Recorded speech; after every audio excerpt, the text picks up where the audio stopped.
¿Cómo sabemos que los derechangos están molestos cuando ver fracasar a la máxima mandataria del país? Cuando quieren ver fracasar al gobierno actual. Lo vienen deseando desde el sexenio anterior.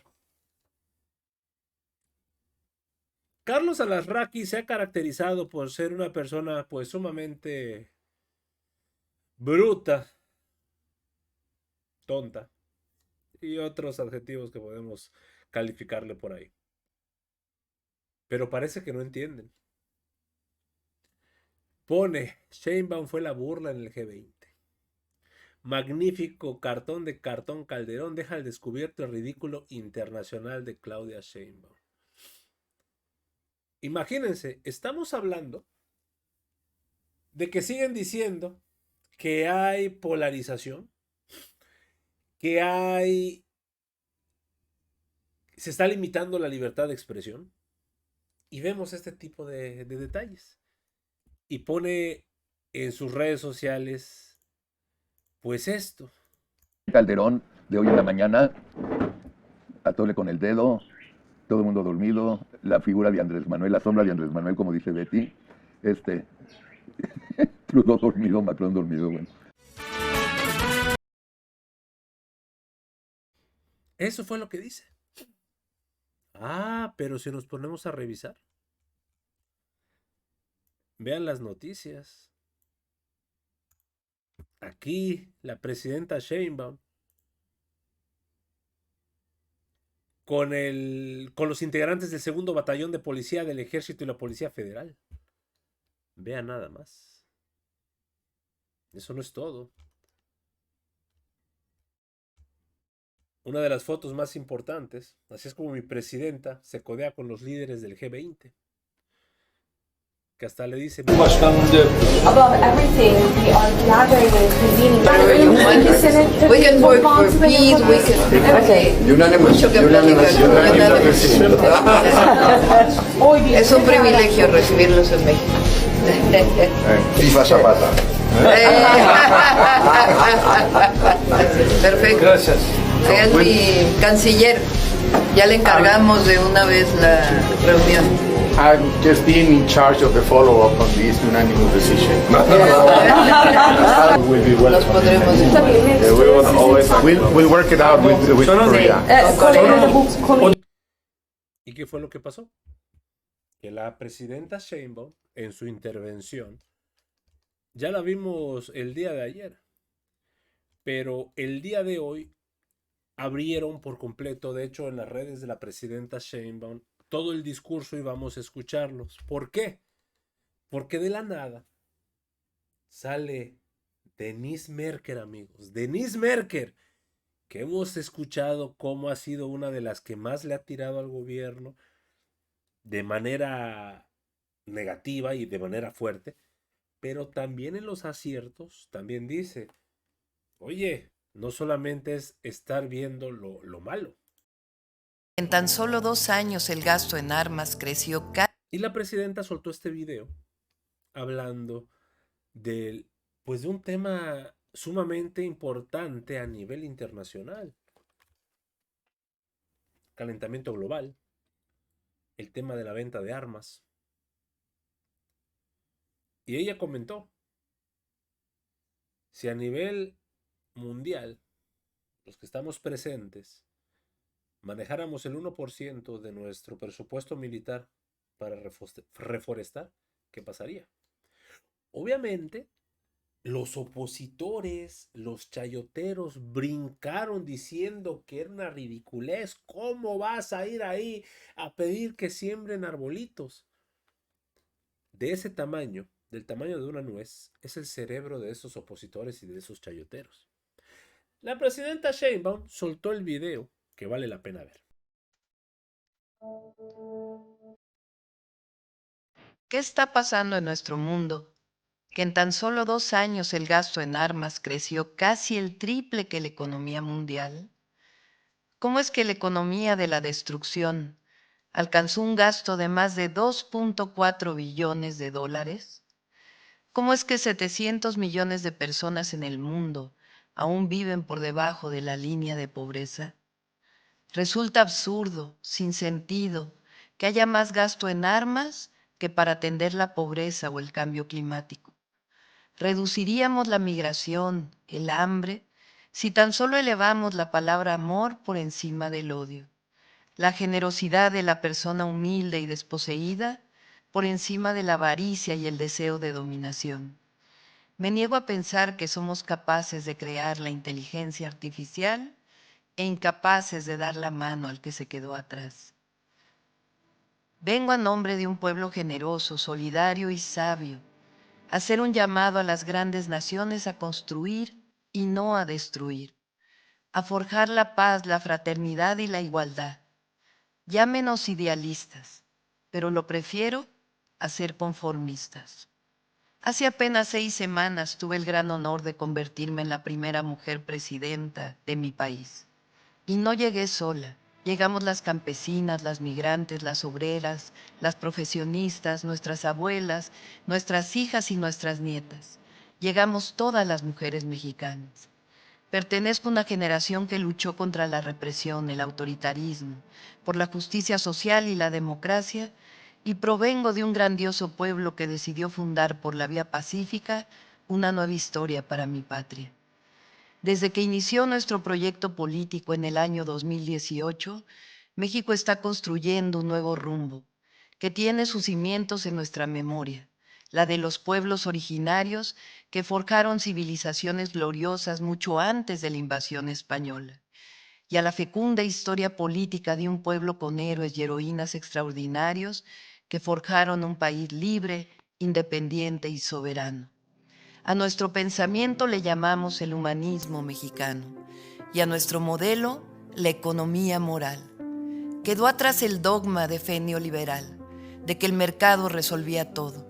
Quedó demostrado que era absurda la teoría de que regando arriba gotearía abajo. Superamos todos los días la etapa de la oprobiosa corrupción y hemos logrado separar el poder económico del poder político. Quedó en el pasado el desprecio por el pueblo y hoy se edifica con democracia e igualdad una nueva era, que tiene como base la máxima de la prosperidad compartida, o dicho de forma llana, por el bien de todos, primero los pobres. Gracias a ello, México es de los países de la OCDE menos endeudados, con menor tasa de desempleo. El salario mínimo aumentó al doble en 5 años. Se fortalece la educación y la salud pública como derechos, y el 80% de las familias recibe un apoyo de manera directa. Estamos en el récord histórico de inversión extranjera directa y reservas del Banco de México. Se construyen trenes, carreteras, puertos, aeropuertos. La pobreza se redujo en más de 9 millones de personas y disminuyen las desigualdades. Hay democracia, libertades, pluralidad y derecho a disentir. Se fortalecen las instituciones de seguridad, de justicia y se construye paz. Uno de los programas más ambiciosos que hoy quiero proponerles lleva el nombre de Sembrando Vida. Consiste en dar a las familias pobres del campo un jornal, capacitación técnica para sembrar árboles maderables y frutales, así como otros cultivos. Nosotros destinamos cada año $1,700 millones para apoyar a 439,000 familias en México y 40,000 en Guatemala, Honduras y El Salvador. En 6 años se han reforestado con la siembra de 1,100 millones de árboles, más de 1 millón de hectáreas, lo cual equivale a capturar anualmente 30 millones de toneladas de CO2. La propuesta es establecer un fondo para destinar el 1% del gasto militar de nuestros países para llevar a cabo el programa de reforestación más grande de la historia.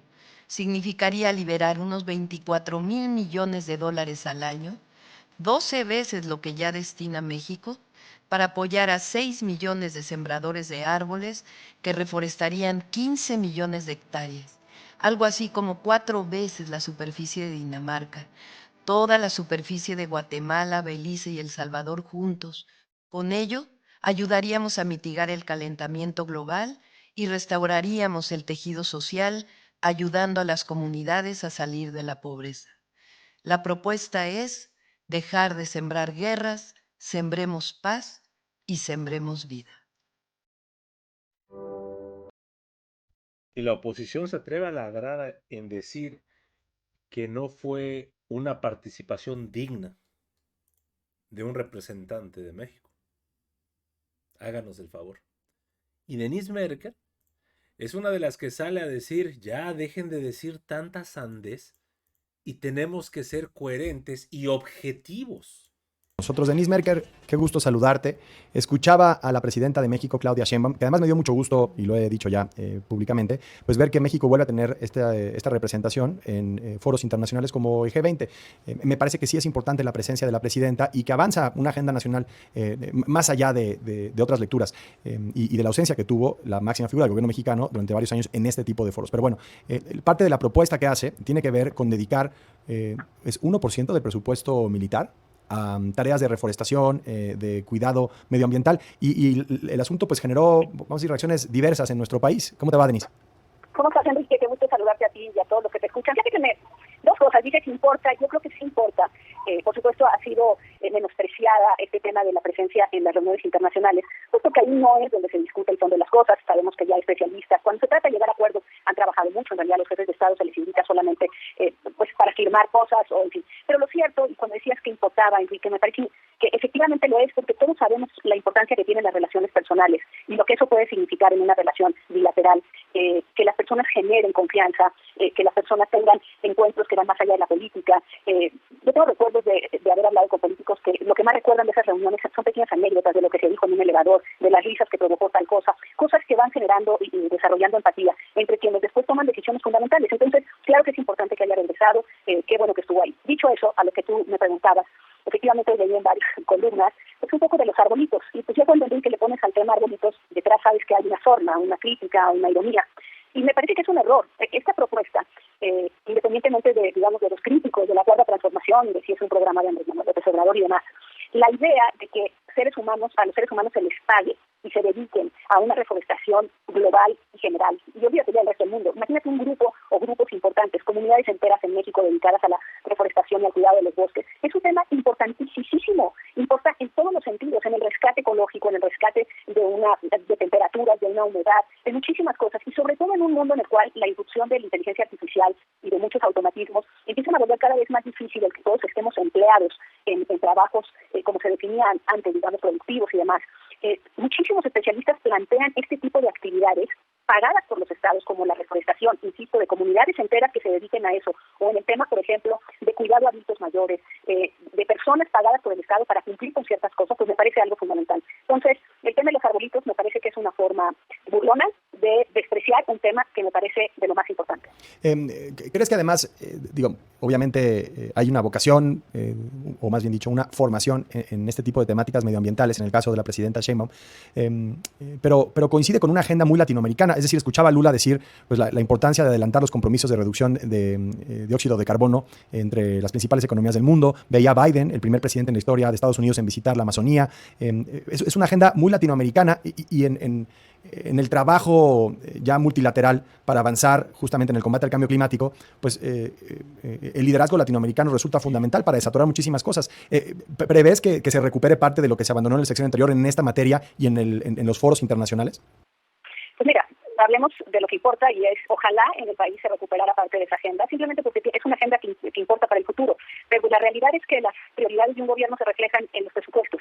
El presupuesto de medio ambiente, como otros muchos, viene con un recorte muy significativo y pues no hay manera de poner a sembrar gente y al mismo tiempo descuidar las áreas protegidas porque no tienes quienes las cuiden, las visiten, pues no tienes. Entonces, las prioridades no son en el discurso, las prioridades siempre vienen acompañadas de una partida presupuestal y pues no está, por lo menos en el presupuesto de nuestro país no está. En cuanto a si se volverán prioridades, pues Biden puede visitar la Amazonía, pero los estadounidenses acaban de votar por alguien que abiertamente propone continuar con los combustibles fósiles. Entonces, efectivamente hay una agenda mundial desde hace mucho tiempo a favor de estos temas y conscientes de la importancia de esos temas, pero nunca han sido, y a pesar de todas las tragedias evidentes provocadas por el cambio climático que hemos vivido en el mundo, pues no han sido ni se han convertido en un elemento central en la definición del voto de muchísimos ciudadanos en muchas partes del mundo. Pues sí, las elecciones tienen consecuencias sin duda. Pues muchísimas gracias, Denise Merker. Te mandamos un fuerte abrazo y bonita tarde. Pues ahí estamos escuchando a Denise Merker cómo defiende la postura de la presidenta Y de esa manera deberían ser objetivos la mayoría de gente. Una cosa es ser opositores, amigos. Una cosa es ser chayoteros. Obviamente si hay dinero de por medio vas a hablar en contra de eso. Pero si empiezas a desmenuzar toda la presentación que hizo la presidenta Sheinbaum en el G20 y pues de qué manera llegó. Kakazraki quedó como un soberano pendejo. Perdónenme la expresión, pero no hay otra manera de decirlo, no hay otra manera de contemplarlo. Amigos, hasta aquí la información al momento. Espero que haya sido de tu agrado. Si te gusta este contenido y te gustan estos videos, apóyanos por favor suscribiéndote y regalándonos ese poderosísimo like. Yo soy Pedro para Radar Informa y te agradezco el tiempo que me regalaste para ver este video y nos estamos viendo en una nueva transmisión. Y recuerden, amigos, seguimos evolucionando junto a la 4T. Que sigas teniendo un excelente día.